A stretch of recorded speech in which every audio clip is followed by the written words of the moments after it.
My partner Dan and I were living in Logan, Utah, and he and I decided to go for a ride on our backyard trails in Logan.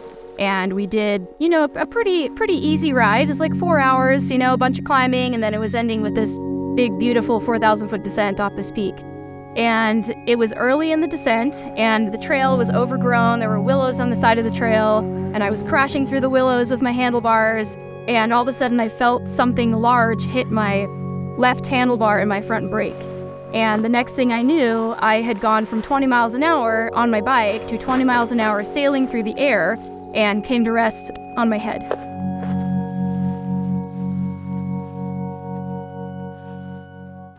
on, Bailey. Good boy. Giant bag of straps. And then all the other layers in here. Waterproof gloves. Waterproof hat. These bags are so faded.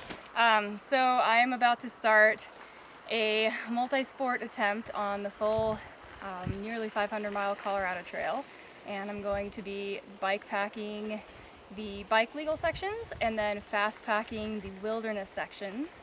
I'm going to have somebody to shuttle my bike around the wilderness areas while I run because it's illegal to have a bike in wilderness. So probably going to take me about 12 days, give or take, a couple days on either side.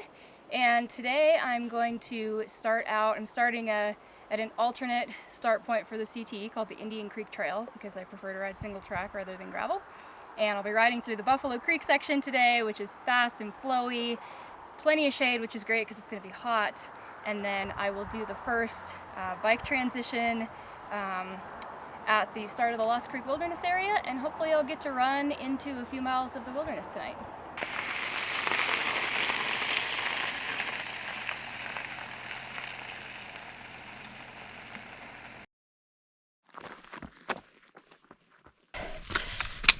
I'm in the Lost Creek Wilderness.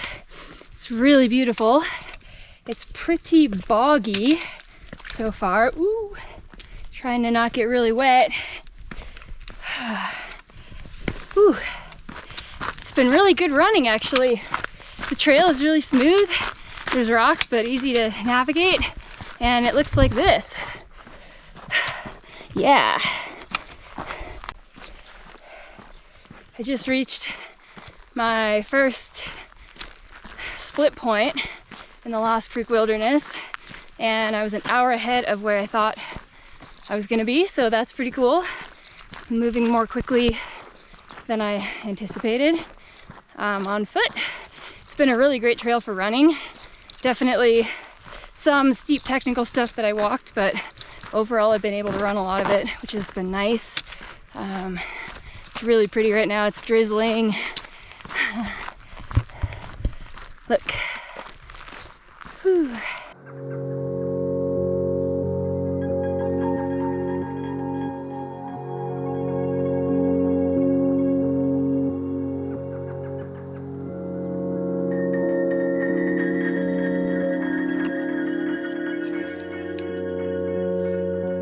Dinner tonight is rice noodles with some Asian spices mixed with cheddar cheese and salami. It is so delicious.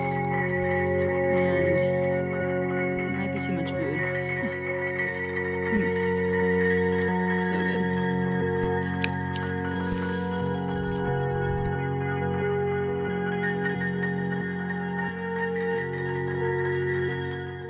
What's up? I finally made it to the summit of Georgia Pass. It's stunning up here. It's a little chilly. It was raining on me a minute ago. Whew, that was a stout climb. All right, let's check the views out. There's my bike. Just came over that hill there. And there's some mountains. And that's where I'm going. Whoop.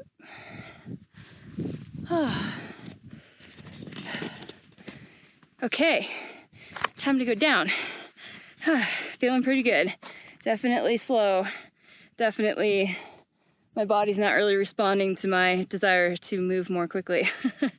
But what are you gonna do? Here's my payoff for that long climb up Georgia Pass. Get a sweet downhill. Generally, concussions will resolve within the first 1 to 3 weeks, and most people go on to be completely normal and fine.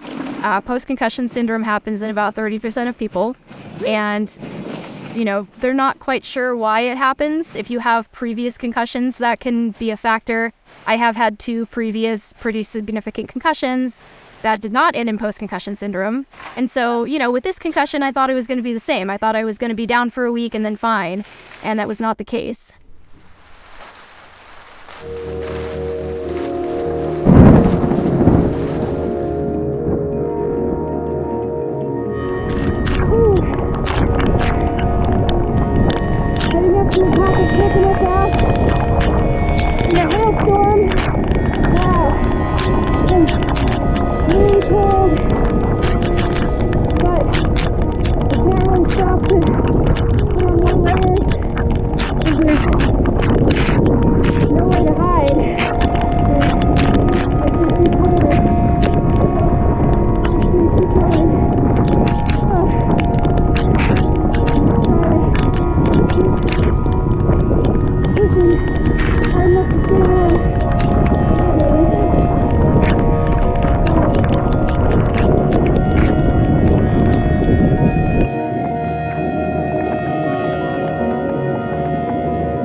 Where are my sandals?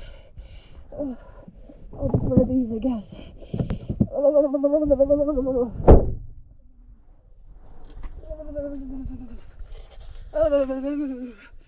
I'm so cold. Oh my god. Everything is soaking wet, and my waterproof stuff is not waterproof. And I found out at 12,000 feet when it was hailing. I'm so cold.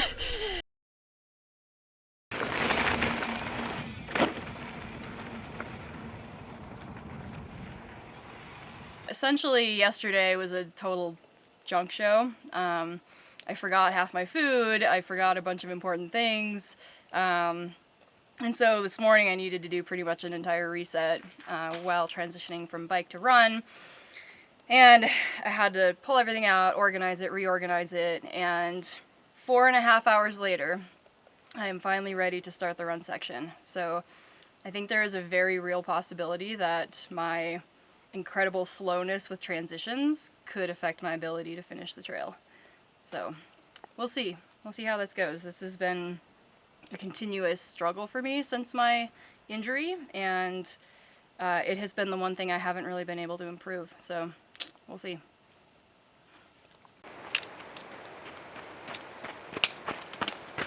So I am about 18 miles into the Collegiate Peaks Wilderness. I got 6 miles left and it's mostly straight up. Today felt pretty good. Everything except for my Achilles tendons, which are definitely not feeling very good. I'm gonna try to take care of them now so that I can keep going, hopefully. The trail was a lot more runnable than I thought it was gonna be. Except for some steep bits. And yeah, it was really fun. It's beautiful up there. Got rained on just a little bit. And What day is this? oh god. I don't know. What day is this? Day 7? Yeah. Day 7? What day of the week is it? Wednesday? Oh wow, okay. Yeah, day 7, I guess, Wednesday. It's crazy. I did not expect to be going this slowly. I'm not even halfway finished with the trail. I did cross mile 200 today though. That was a good milestone. But definitely a little worried about my ability to finish this thing with the way my tendons are feeling, because there is not any less climbing on the second half of the route. So we'll see. I don't want to be stuck not being able to walk for the next 4 months like I was last time I attempted this. So, see if I can... Ah! That did not feel very good.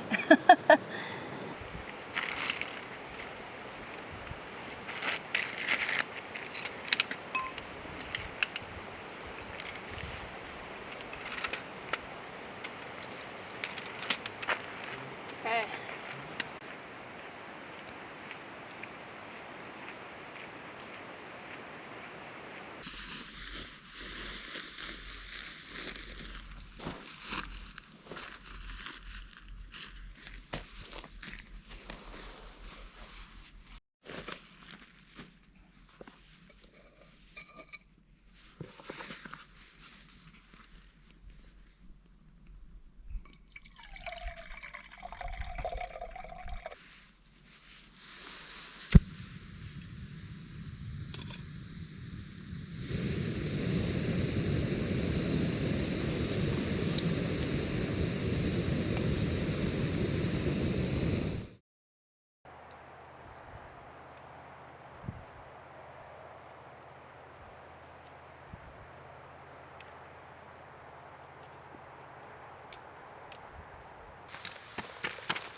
So I taped both of my Achilles tendons to be able to support the tendon, but I didn't have enough tape, so it's falling off as I walk and as I get rained on. It was helpful a little bit on the first part of the climb before it started falling off, so there is part of me that does have a little bit of hope that if I just can get a really good tape job on it, that it will keep it from blowing up and, you know, creating a long-term injury. But at this point, everything I have to do to manage my body, in addition to just my brain being slow with transitions, and, you know, my brain is making me slower doing everything where I'm not moving, and now my body has slowed me down when I'm moving. So I'm not going to be able to finish this on the timeline that I need to. It's just, you know, I keep changing my splits and hoping and thinking, well, maybe if I can make this many miles, and at this point I just need to be realistic. At this point, if I was going to make my time cutoff, I would have to start cutting sleep and, you know, moving like 15 hours a day.